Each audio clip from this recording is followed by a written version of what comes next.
Significa que você, na sua infância, teve engajamento de igreja e adolescência, assim, de presença, de sempre estar por ali, não? Então, eu ia à missa aos domingos. Os meus pais sempre me educaram muito bem na fé. Tive uma catequista muito fervorosa, assim. Eu lembro que às vezes eu tinha preguiça de ir para catequese, mas eu chegava lá e eu nunca me arrependia, porque ela falava com amor, assim. Inclusive, Maria Manini, se vê esse vídeo em algum momento, muito obrigado. Só que eu tinha pouca formação de doutrina. Eu não sabia o porquê que era certo algumas coisas, porquê que não era certo. Eu mais acreditava por acreditar. E diferente do que muitos pensam, a nossa fé ela não é cega, né? Ela tem muito fundamento. Afinal, Deus é o criador das coisas. As coisas têm sentido, a verdade faz sentido. Então, ter vindo para São Paulo, como eu era muito próximo dos meus pais, ainda sou, ter me afastado em termos de distância física deles me custou. E daí eu pensei, eu preciso buscar um refúgio. Sempre me ensinaram que esse refúgio tem que ser Deus. Será que até que ponto que isso é verdade? Até que ponto que isso é profundo? Aí eu comecei a mergulhar nos livros, ir mais à missa, comecei a estudar, assistir Padre Paulo Ricardo, tantas homilias, e eu comecei a ver que por mais variados os autores, por mais distantes os anos das obras, tudo se conectava, tudo se encaixava, e era lindo isso. Então eu falei, nossa, realmente é aqui. E que bom que Deus me trouxe para cá, porque eu tinha a minha família, eu tenho muito amor por eles, mas eu tinha eles como o meu porto seguro. E o meu porto seguro ele tem que ser Deus, né? Todo momento. A gente tem que se apegar às coisas do alto, né? Por isso que eu falo, bora buscar junto as coisas do alto. Que inclusive não é frase minha, São Paulo falou um pouquinho antes, faz uns 2000 anos mais ou menos. E daí foi isso. Então eu vejo que estudar a fé é uma coisa que eu defendo muito, porque através do estudo da fé você vê que as coisas fazem sentido e a sua fé se fortalece, você persevera mais, né? Você tem 21 anos, mas a tua adolescência, ela já tinha uma integração e proximidade com a igreja e com as coisas da igreja, não? Tinha, aham. Graças a Deus, eu não tive aquele momento de devassidão, de sair radicalmente. Eu só fui morno, que é péssimo, né? Porque os mornos serão vomitados. Tava olhando esses dias na Bíblia sobre uma explicação sobre o que é esse ser morno que Deus fala, e eu acho que eu não tinha uma noção muito boa disso. Me corrija se eu estiver errado, Guto, mas eu lembro que era alguma coisa no sentido de que Deus vai regurgitar os mornos. Ok, mas o que isso significa? Significa que se você é bom quando as coisas vão bem, se você tem paciência quando as coisas vão bem, se você não tem preguiça quando algum evento bom vai acontecer, ou seja, você tem disposição nessas horas, sim. Mas quando a coisa aperta, você é incrédulo, quando acontece uma injustiça, você sente raiva, ou melhor, raiva é normal, mas você sente ira, enfim, ao invés de ser virtuoso mesmo nas situações adversas, daí você deixa tudo ir por água abaixo, isso é ser morno. Aí que tá o problema. Então, é esse o morno que será regurgitado. E que fácil ser feliz quando tudo vai bem, né? Confiar em Deus quando tudo vai bem. Mas quando vem o menor empecilho que seja e a gente já fraqueja na fé, é isso que a gente tem que fugir. E isso é uma coisa que eu vejo que eu fazia muito. Ainda faço, né?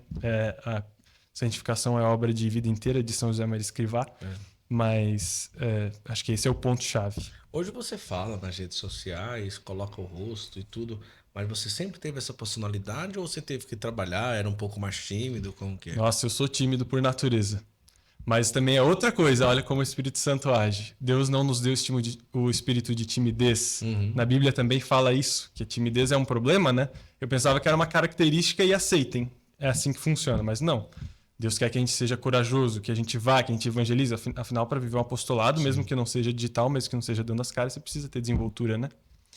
E eu lembro que eu me soltei mais foi nesse desejo de vir fazer a faculdade que eu faço aqui em São Paulo. Porque o processo seletivo dela era muito específico, eu precisava ter desenvoltura com a câmera, saber gravar bons vídeos para me apresentar e fazer uma entrevista online, não sei o quê. E eu falei, eu vou dar a cara a tapa e começar a produzir conteúdo na internet. E daí, na época, eu falava sobre produtividade. Postei uns 2 anos. Sobre produtividade, postei menos meses. Mas, no total, até o momento que eu comecei a falar de catolicismo, produzi por uns 2 anos sem ter resultado, assim. E eu percebi que foi durante esse momento que eu mais fui tendo liberdade. Porque eu pensei, bom, eu tenho algo para falar aqui. Se as pessoas vão me ouvir, ótimo. Vai agregar para alguns, não vai agradar a todos. E daí isso me tornou mais seguro para falar com os outros. Mas se não fosse por isso, nossa, eu ia me esconder. Era muito tímido. Muito, muito. Isso que eu quis dizer aquela hora que você me perguntou de tipo, se você não quer aparecer, é um problema ser alto. Porque daí eu era o tipo de pessoa que eu queria entrar numa festa, entrar num lugar, entrar num ambiente e ficar calado e oi, acenar, ou então cumprimentar individualmente. Mais gente olha para mim, daí eu já, nossa, e agora, né? Já retraía. Então, um desafio. É um desafio mesmo, né? Agora, quando você vem para São Paulo, a tua decisão, você vem estudar administração com ênfase em empreendedorismo, Uhum, né? exato. Mas o que é que te levou a escolher isso? Então, eu queria empreender. Eu sempre tive essa vontade. Não sei se A sua influenciado por. família é assim, não? Meus pais foram empreendedores, hoje eles não empreendem mais. Mas eu acho que mais por influência da internet mesmo. Também dos meus pais, mas acho que mais da internet, que tinha muito. Um Gary Vee, não sei se você conhece, ele é um influenciador dos Estados Unidos. Ele falava muito sobre como, às vezes, você entrar numa corrida de ratos para seguir carreira e você trabalha muito e você consegue pouco resultado. E aquilo lá entrou na minha mentalidade como algo pejorativo, entendeu? Sendo que eu entendo hoje que existem pessoas que santificam o trabalho, que vivem carreiras brilhantes e santificam o trabalho. Não é uma corrida de ratos. Mas naquela época eu via que não tinha como eu seguir carreira e não virar refém, entendeu? Então por isso que eu queria empreender.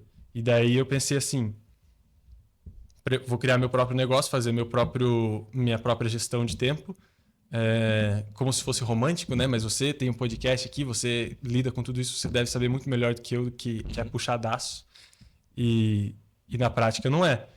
E eu não queria fazer faculdade. Daí os meus pais, como assim, filho, você não vai fazer faculdade? Me deram 1 ano de benevolência, assim, para eu tentar desenvolver com a minha irmã, desenvolver algumas coisas, mas nada a ponto de, assim, mudar a vida ou deles falarem, ok, não faça faculdade. Daí eu conheci essa em específico que eu estou fazendo aqui em São Paulo, que ela era focada em formar empreendedores. Então, todos os professores são empreendedores, toda a grade curricular é focada em empreendedorismo, as matérias, tanto é que o diploma é administração, mas se eu quiser fazer uma transferência, eu vou ter que começar do zero, se eu não me engano, pelo menos até pouco tempo atrás era assim, porque as matérias não batiam, era muito diferente. Sim. Eles me preparavam para criar do zero, ao invés de gerir uma empresa grande, né? E eu falei, olha que excelente, vou unir o útil ao agradável. Vou diminuir as chances de dar errado em empreender, vou ter mentores que estão no jogo, né? E vou agradar os meus pais que querem que eu faça faculdade, vou ter um diploma. Sim. Então eu vim para cá. Mas eu falo isso e várias vezes já falei isso, eu vou falar de novo, porque com certeza vai ter gente que não me conhece aqui que vai ouvir isso, que eu não me surpreenderia se Deus chegasse para mim e falasse que ele não colocou esse desejo de eu vir para essa faculdade à toa. Sim. Tipo, que para mim era um fim vir para a faculdade, mas para ele era um meio para que eu me aproximasse dele. Porque, como eu disse, foi aquele aproximar-me de Deus, vir para cá, foi mudança na minha vida, foi metanoia. Tava assistindo uma pregação da Tainá Azevedo, não sei se você conhece. Tainá, um abraço. Claro, pernambucana, lá. Incrível. E ela falava disso, ela falava sobre como a vida de oração verdadeira ela traz metanoia, né? E eu pensei muito nisso. Nossa, Deus ele se usa dos momentos mais aleatórios, ele nos chama desde sempre. E, inclusive nesse meu momento aqui de vir para a faculdade para que eu pudesse me aproximar mais dele. Afinal de contas, é o fim último da vida, né? A gente precisa se dar conta disso. Porque comentava aqui com o Guto antes de começar o podcast que a gente vive numa bolha que, infelizmente, não é em todo o Brasil, que existem igrejas lotadas, que existem sociedades, assim, famílias católicas fervorosas, essas coisas. E é uma coisa que é o cerne da nossa vida, é um trabalho que a gente tem que cumprir, né? A santidade é buscar isso.